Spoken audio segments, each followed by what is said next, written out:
স্রোতকে টেনে হিঁচড়ে সার্থকদের বাড়িতে নিয়ে গেল স্রোতের মা। হ্যাঁ বন্ধুরা, ভিডিওতে লাইক দিয়ে দেখতে থাকুন।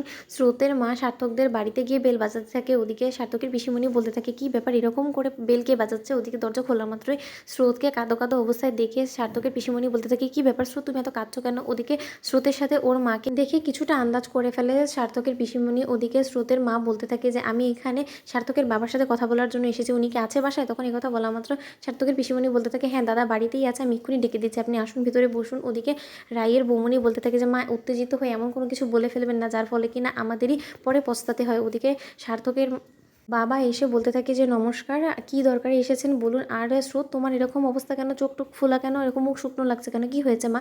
ওদিকে রাইয়ের মা বলতে থাকে যে আপনার আস্পর্ধা তো কম না, আপনি কোন অধিকারে আমার মেয়ের জীবনের এত বড় একটা সিদ্ধান্ত একাই নিয়ে নিলেন?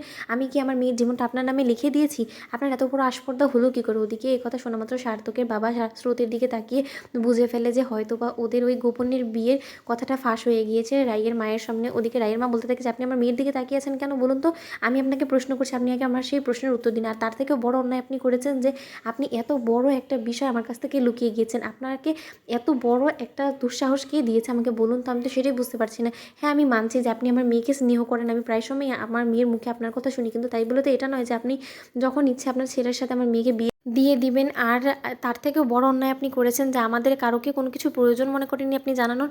ওদিকে কথা শোনা মাত্র সার্থকের বাবা বলতে থাকে যে দেখুন, আমি মানছি যে আমার একটা ভুল হয়ে গিয়েছে, যে আপনাদের জানানো হয়নি, কিন্তু একটা কথা আপনাকেও জানতে হবে যে ওদের যে পরিস্থিতিতে বিয়েটা হয়েছিল সেটা খুব একটা নর্মাল সিচুয়েশন ছিল না। আসলে সত্যিকার অর্থে তো আমিও তাদের বিয়ের কথাটা প্রথমে জানতাম না। ওরা যখন বিয়ে করে বাড়িতে ঢুকেছে ঠিক তখন আমি জানতে পেরেছি।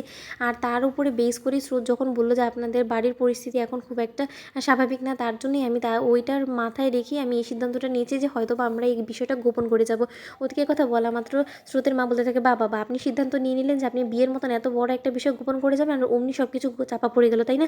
আপনি জিনিসটা ভুলে গেলেন কী করে বলুন তো, যে আমার মেয়ের ওই বিয়ের ভিডিওটা ভাইরাল হয়ে যেতে পারে। আপনি জানেন ওর গোটা কলেজে সকলেই জেনে গিয়েছে ওর এবং সার্থকের বিয়েটা। আর আমি যদি খুব ভুল না হয়ে থাকি, আপনি সেই ভুলটাকে ধামাচাপা দেওয়ার জন্যই আপনি হয়তো আমাদের বাড়িতে স্রোত সার্থকের বিয়ের প্রস্তাব নিয়ে এসেছিলেন, তাই তো?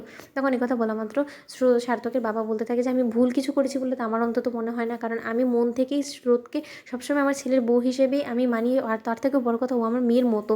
তখন এই কথা বলা মাত্র স্রোতের মা বলতে থাকে, মেয়ে তো নয়। ওদিকে সার্থকের বাবা বলতে থাকে যে দেখুন, ওদের বিয়েটা গোপনীয়ভাবে হয়েছে বিধায় আমি চেয়েছিলাম যে সামাজিকভাবে যাতে ওদের বিয়েটা দিয়ে আমরা যাতে ওদেরকে হাজব্যান্ড ওয়াইফের স্বীকৃতি দিতে পারি, তার জন্য আমি সেই চিন্তা ধারণা থেকেই আপনার কাছে গিয়েছিলাম ওদের বিয়ের জন্য প্রস্তাব দিতে। আর সেটা যে আপনার খুব একটা ভালো লাগবে না আমি সেটা বুঝতে পারিনি। যদি সত্যিই বুঝতে পারতাম তাহলে হয়তো বা প্রথমে আপনাদেরকে এই সকল বিষয়টা জানিয়ে তারপরে হয়তো বা এই কথাটাকে আগে বাড়ানোর চেষ্টা করতাম। তো বন্ধুরা, ভিডিওটি ভালো লাগতে লাইক এবং শেয়ার করে সাবস্ক্রাইব করতে ভুলো না।